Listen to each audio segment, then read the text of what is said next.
Bom dia, internautas do Mais Você. Vamos continuar conversando aqui sobre felicidade. Você me disse, é feliz? Hoje ao meu lado eu tenho o João Ricardo, especialista geneticista, que estudou bastante sobre isso. E eu queria ouvir de você, responder alguns internautas. Bom dia, seja Bom dia, bem-vindo. obrigado pela oportunidade. Nada, vamos começar com a pergunta da Tereza. Fazer exercícios, malhar, traz mais felicidade? Ela disse que acha que a felicidade independe de qualquer coisa exterior.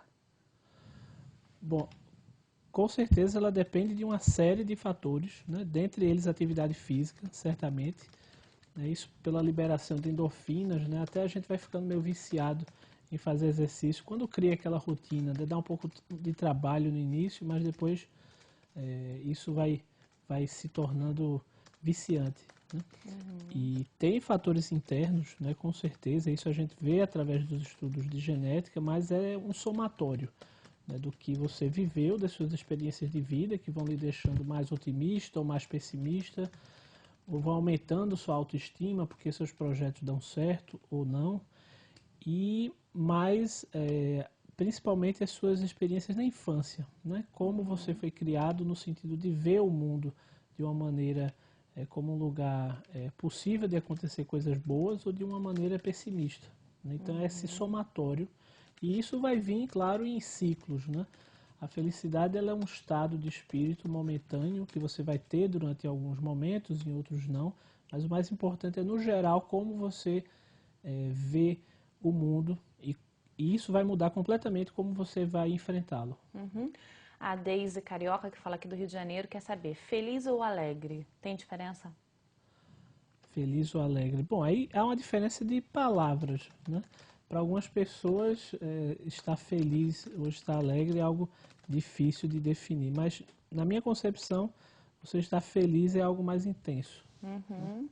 E a Sônia, por que a gente quer ser feliz, mas às vezes não consegue?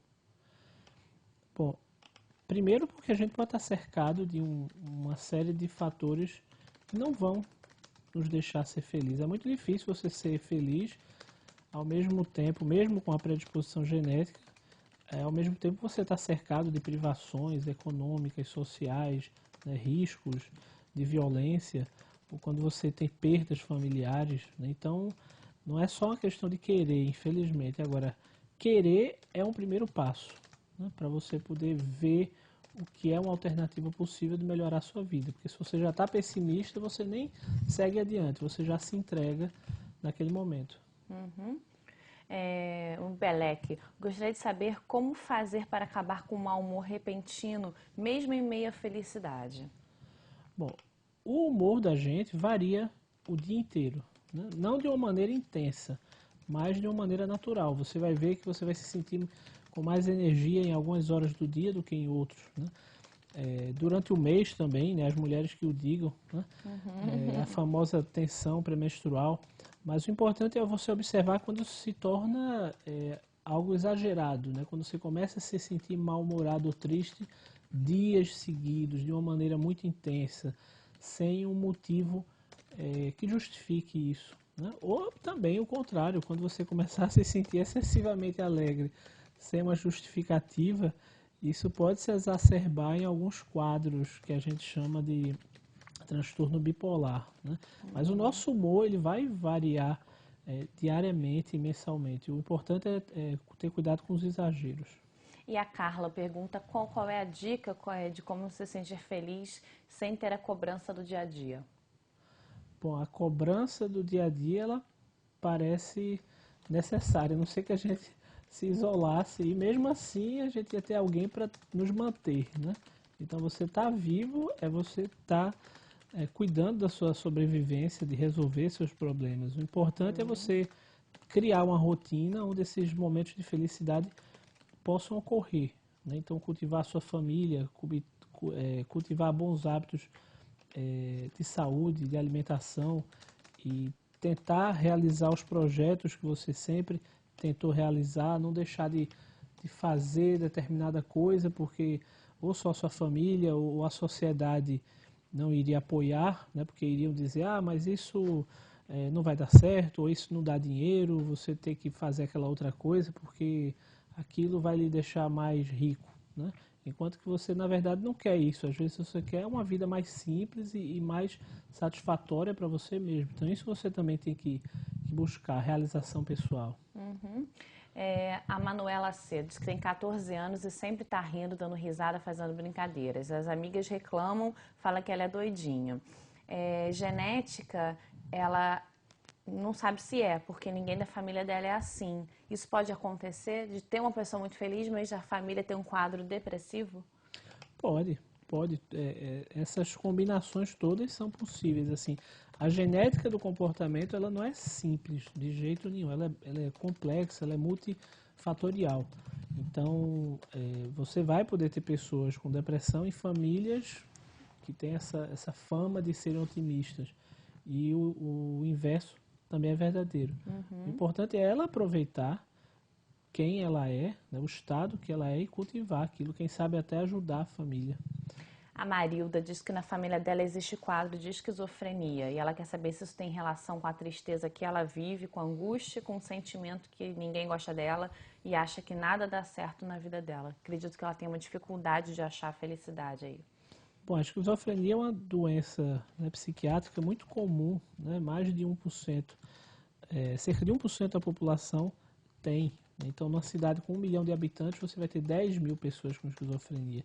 Então, primeiro é você não achar que isso é algo assim, fora da realidade. É um problema muito comum e que tem tratamento, né?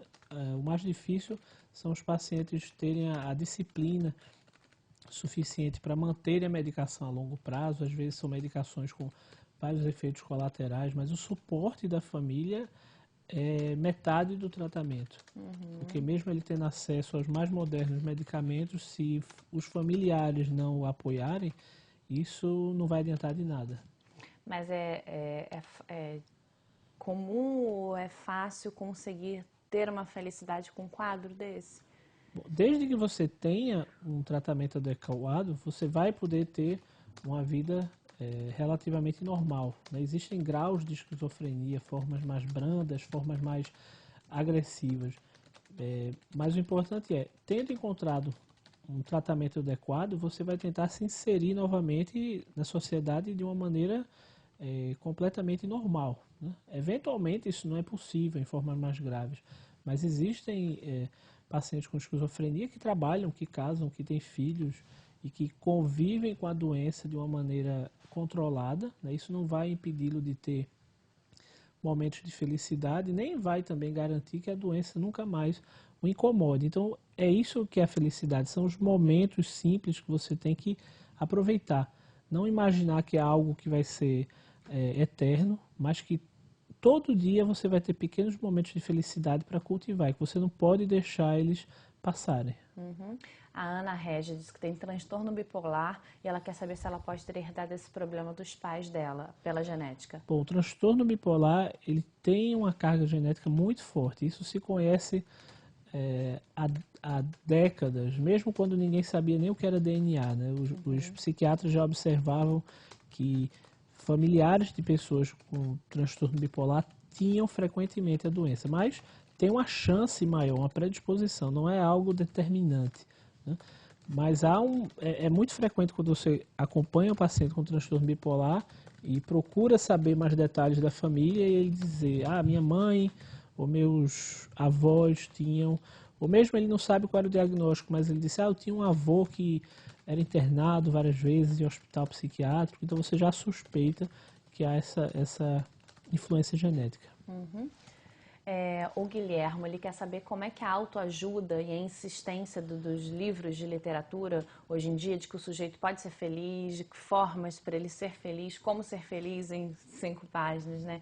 De que forma que isso ajuda ou não a pessoa sem o acompanhamento de um médico ou psicólogo? Bom, não é, digamos, a situação ideal, pelo menos para formas mais graves, né?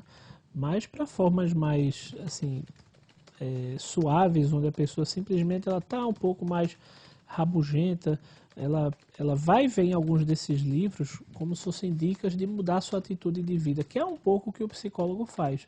Então, às vezes, esse livro mostra para você que aquela forma de ver o futuro cinza, ou de se culpar de tudo de negativo do passado, ou de menosprezar o que aconteceu de bom na sua vida, que é o que muita gente faz, né? O que você conseguiu de positivo, você menospreza, e o que você aconteceu de negativo, você supervaloriza, né? Então, o importante na sua vida se torna o que aconteceu de ruim.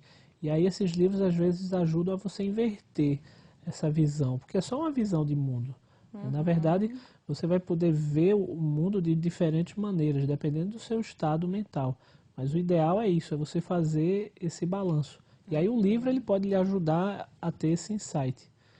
Mas às vezes isso precisa ser feito de uma maneira mais prolongada, com a ajuda de um psicoterapeuta.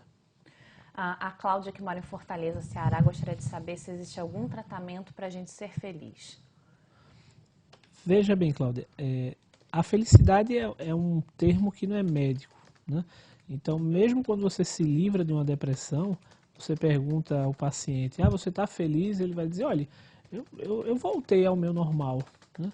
Eu não era necessariamente feliz, eu tinha momentos de felicidade, mas a manutenção de um estado contínuo de felicidade, ela é irreal, né? Talvez ninguém nem aguentasse muito tempo, estar o tempo inteiro nesse estado de felicidade, porque você precisa também balancear isso para enfrentar os problemas da vida, porque senão você perde até um pouco a sensação de risco, né? Se você está feliz o tempo inteiro e alguém lhe faz alguma proposta que você tem que pesar os prós e os contras, dizer, isso é meio arriscado de eu fazer, ou eu acho que eu não vou fazer esse investimento. Então, se você está feliz o tempo todo, você não vai, você vai de cara em tudo, né? Um pouco o que ocorre no estado maníaco do transtorno bipolar. Então, essa busca constante da felicidade, ela é meio assim uma utopia, né? O que a gente tem que aproveitar é sempre que ela aparece, porque os desafios da vida, eles vão continuar acontecendo para todo mundo que estiver vivo, né?